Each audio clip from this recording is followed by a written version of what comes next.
NH441 hi friends, నమస్తే. నేను మీ లక్ష్మణ్ని. వేంపల్లి నుండి రాయచోటికి వెళ్ళడానికి ఇప్పుడైతే కొత్త రోడ్డు అయితే వేశారండి. ఇంతకుముందు ఈ రాయచోటికి వెళ్ళాలి అని అంటే టువర్డ్స్ కదిరి నుండి కానీ లేకపోతే వేంపల్లి నుండి కానీ నరకం అనే దానికి స్పెల్లింగ్ అయితే డైరెక్ట్గా కనపడేది. అలాంటిది ఇప్పుడు 57 కిలోమీటర్ల డిస్టెన్స్ని కేవలం గంట నుండి గంటన్నర లోపు వెళ్ళే విధంగా ఈ రోడ్డునైతే కొత్త రోడ్డు వేయడం జరిగింది. ఇక్కడ మీరు గమనించినట్లయితే దాదాపు 3 నుండి 4 ఏళ్ల కిందట కూడా ఈ రోడ్డు అయితే మరీ వరెస్ట్గా ఉండేది. అలాంటిది ఇప్పుడు కొత్త రోడ్డు వేయడం వల్ల డిస్టెన్స్ అయితే తగ్గింది. అలాగనే ఒక టోల్ గేట్ వస్తుంది.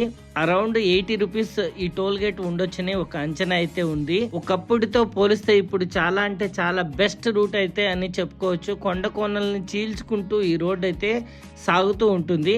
ఇందులో మీకు ఆల్రెడీ ఒకవేళ ఈ రూట్లో వెళ్తూ ఉంటే ఈ రోడ్డుకి ప్రీవియస్గా ఉన్న రోడ్డుకి కొంచెం డిఫరెన్స్ ఏమన్నా అనిపిస్తే చెప్పండి. లక్కిరెడ్డిపల్లి అనే విలేజ్ దగ్గర మాత్రమే ఈ రోడ్డు కన్స్ట్రక్షన్ అలాగనే కూడా ఈ రోడ్డు అయితే వర్క్ అయితే జరుగుతుంది. సో నేను ఈరోజు తీసిన ఈ వీడియో అయితే మీ ముందుకు తీసుకొస్తున్నాను.